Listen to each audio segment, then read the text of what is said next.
Nah, di sini ada dua buah balok yang masih ke dalam sistem metode simple beam, di mana untuk yang balok pertama, katakanlah di sini titik A, di sini titik B, ada beban terbagi rata yang bekerja pada balok ini. Sementara untuk yang di balok di sebelahnya, atau kita namakan dengan balok BC di sini, beban yang bekerja itu adalah beban titik atau beban terpusat saja. Nah, kemudian kita diminta untuk melakukan perhitungan, kemudian gambarkan bidang M, kemudian bidang D dengan menggunakan metode Clapeyron tadi. Nah, tahapan yang pertama adalah supaya memudahkan kita.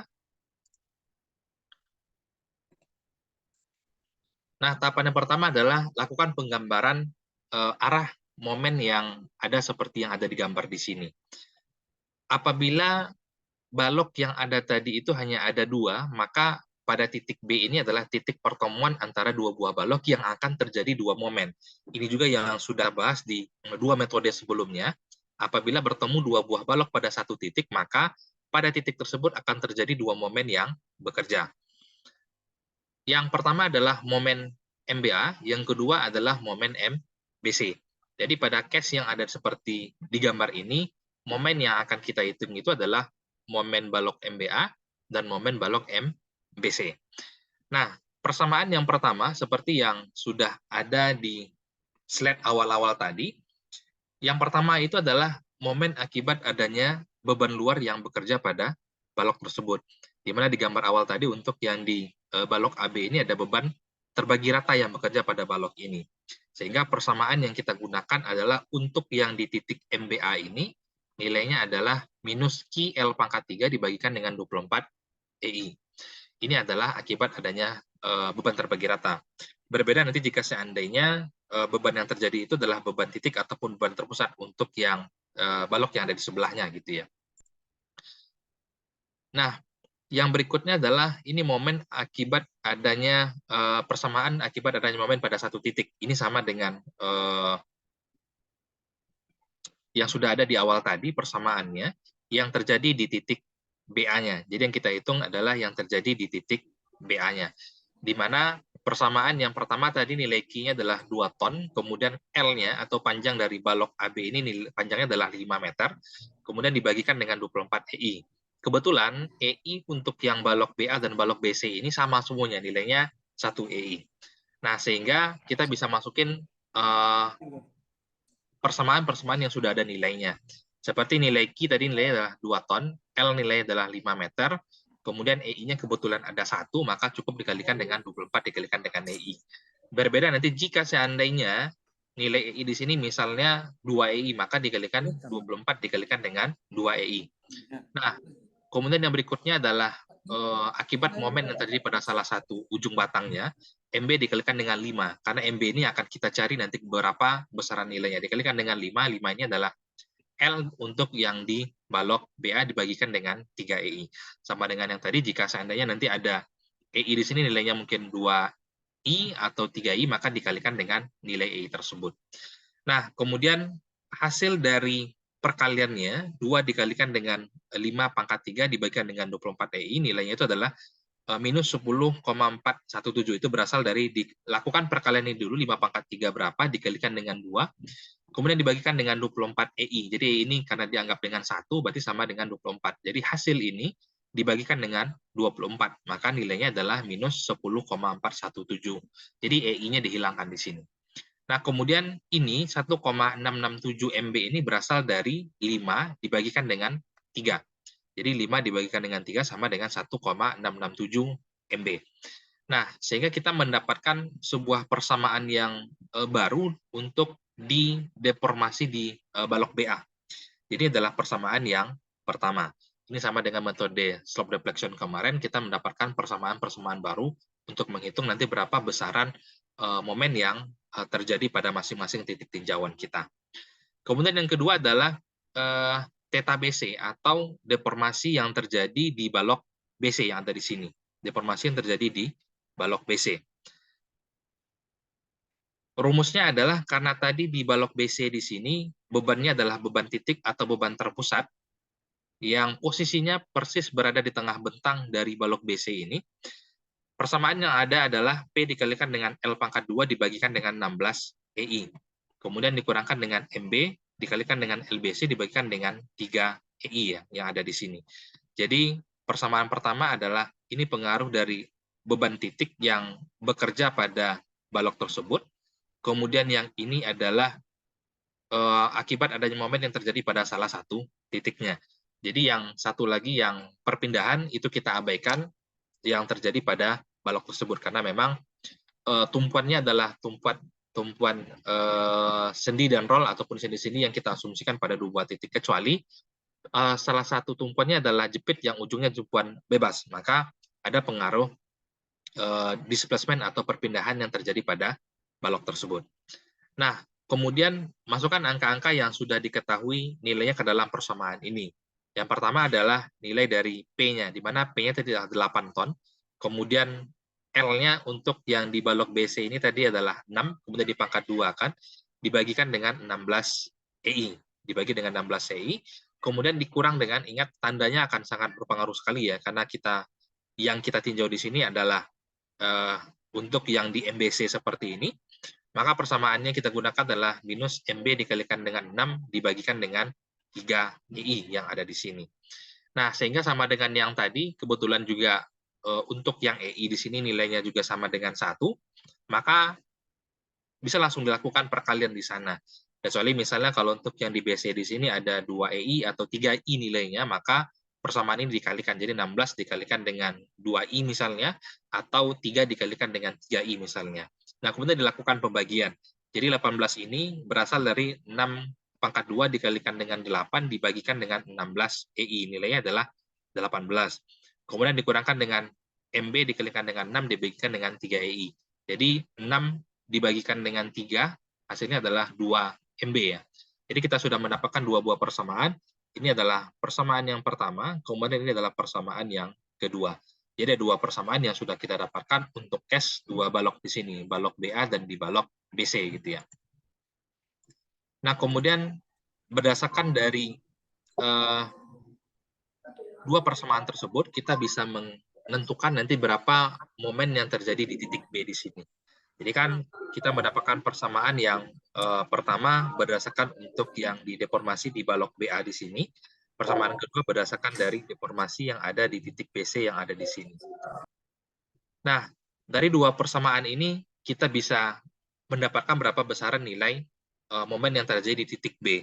Nah, itu didapatkan dengan menggabungkan dua persamaan tersebut.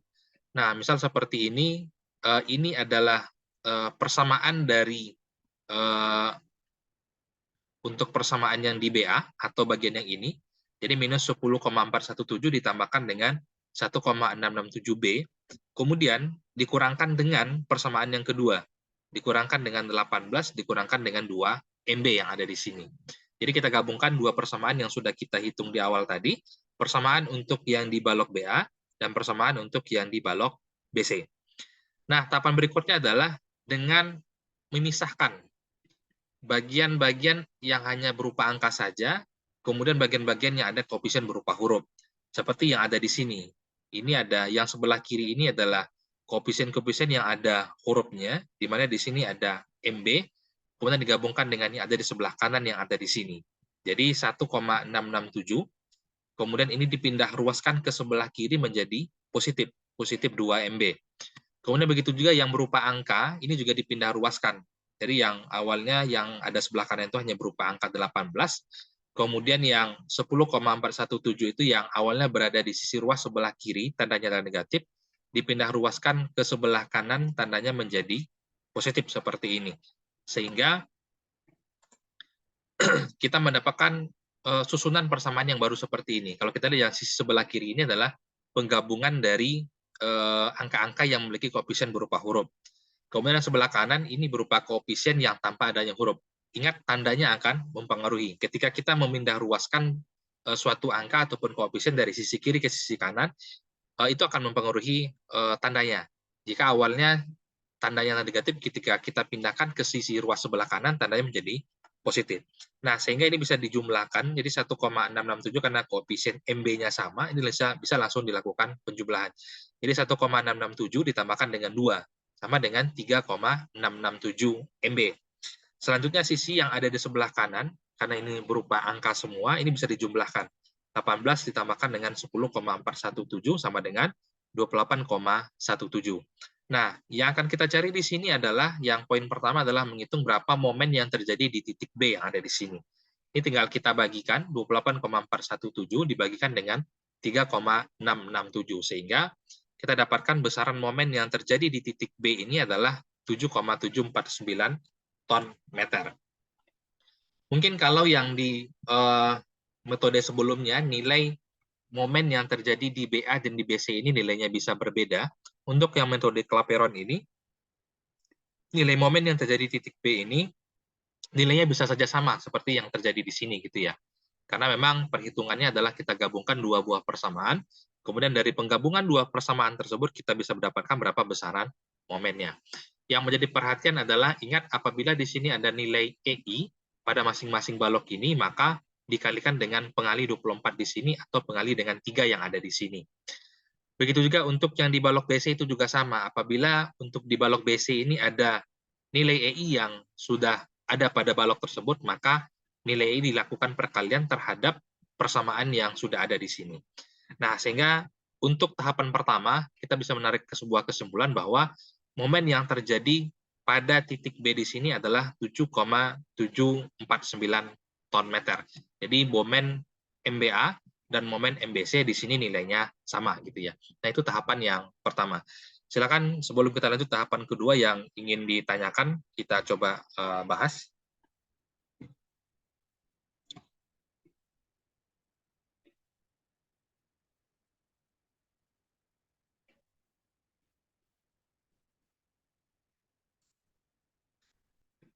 Nah, kalau tidak ada, kita lanjutkan untuk menghitung tahapan yang berikutnya. Nah, ini adalah analisis free body-nya ya. Jadi berdasarkan dari momen yang sudah kita hitung di awal tadi, kita bisa menentukan berapa nilai reaksi perletakan yang terjadi pada masing-masing titik tumpuannya. Di mana pertama tadi ada momen ya yang bekerja sebesar 7,749 ton meter.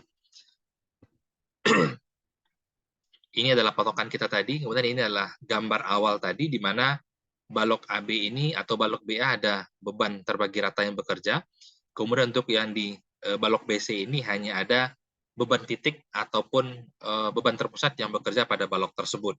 Di mana tadi kita dapatkan bahwa momen yang terjadi di titik B ini, baik di titik BA ataupun di titik di balok BC, nilainya sama.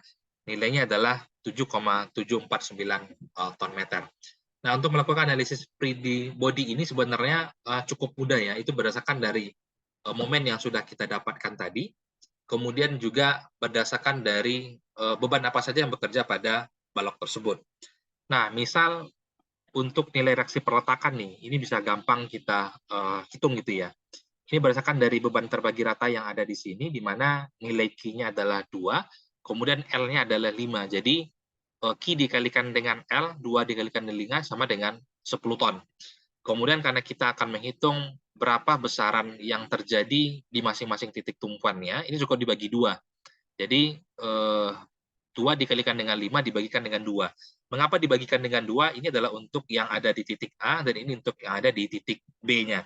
Sehingga masing-masing reaksi peletakannya itu terjadi adalah 5 ton sebelah kiri, 5 ton yang ada di sebelah kanan. Begitu juga untuk yang di balok BC ini juga sama, karena bebannya juga di sini hanya ada satu pembebanan, ini cukup dibagikan dengan 2. Jadi 8 dibagikan dengan 2. Jadi yang reaksi perletakan yang terjadi di titik B di sini nilainya adalah 4 ton, sebelah kanan di sini nilainya adalah 4 ton. Jadi kita untuk menghitung menilai reaksi perletakannya, balok ini kita pisah, kita pecah menjadi seperti ini. Nah, selanjutnya adalah karena di sini nilainya tadi arahnya tandanya adalah positif, maka arahnya panahnya adalah ke atas gitu ya. Jadi di sini diberikan warna panah yang berbeda. Yang warna hitam ini adalah nilai reaksi perletakan yang terjadi. Nah, kemudian selanjutnya adalah berdasarkan dari nilai momen yang ada tadi. Di mana momen tadi nilainya adalah 7,749 ton meter. Kemudian untuk di balok BA, karena nilai R-nya adalah 5 meter, maka nilainya adalah 7,749 dibagikan dengan 5 meter. Sehingga masing-masing itu di sini adalah di titik A di sini nilainya adalah 1,550, di titik B-nya juga sama dengan 1,550. Nah, kemudian selanjutnya adalah untuk yang di balok BC yang ada di sini yang hanya ada beban titik di sini, ini juga sama. Momen yang terjadi tadi dibagi dengan jaraknya, dibagikan dengan 5 meter, dibagikan dengan 6 meter ya. Jadi di sini ketemunya 1,292. Di sini ketemunya adalah 1,292 ton yang kalau arah panahnya di sini berbeda, sama dengan sisi sebelah kiri di sini tadi. Kalau yang bagian titik A di sini, arah panahnya ke bawah, artinya berlawanan dengan arah jarum jam gitu ya. Kemudian yang sebelah kanan di sini, yang bagian ini arah panahnya searah dengan jarum jam, nilainya adalah negatif. Jadi arah panahnya ke atas. Begitu juga yang di sebelah kanan di sini, ini sebenarnya kebalik ya, ini bagiannya yang di sini. Salah satunya juga mengarah ke atas, salah satunya mengarah ke bawah.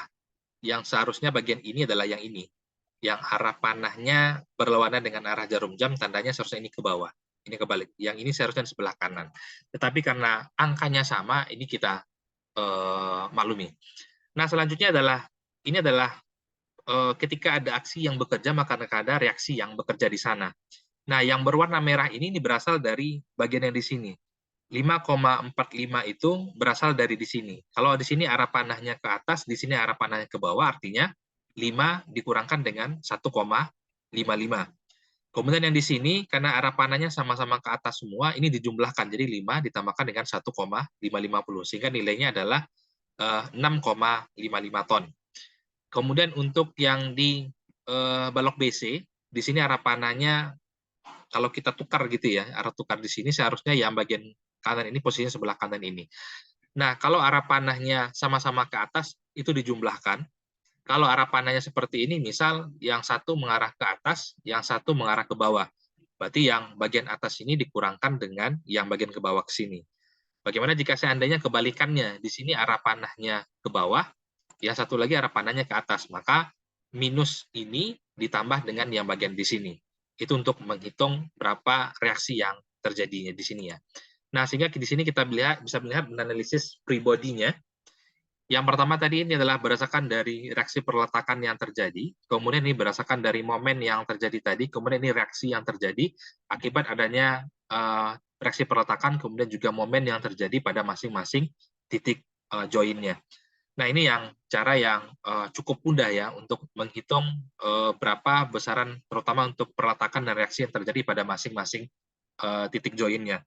Yang menjadi pedoman adalah harus ada momen yang sudah kita ketahui nilainya tadi, kemudian harus bisa dipastikan di sini beban yang terjadi itu beban apa saja. Misal untuk yang di balok AB ataupun balok BA di sini, beban yang terjadi di sini adalah beban terbagi rata, kemudian di balok BC di sini yang terjadi adalah beban titik ataupun beban terpusat. Nah, kemudian selanjutnya di sini ada perhitungan dari bidang D, M, dan N ya. Waktunya juga sangat terbatas sekali. Nanti saya bagikan link video pembahasan yang ada melakukan perhitungan sampai dengan bidang M, bidang D, dan bidang N-nya. Silakan nyatukan videonya semua, saya mau ambil print screen absensinya.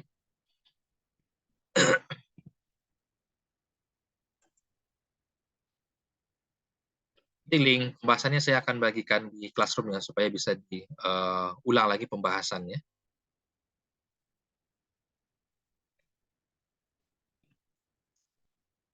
Baik, terima kasih yang sudah hadir di perkuliahan kita di sore hari ini. Nanti kita lanjut lagi di jam 7 ya, untuk mata kuliah struktur baja 1.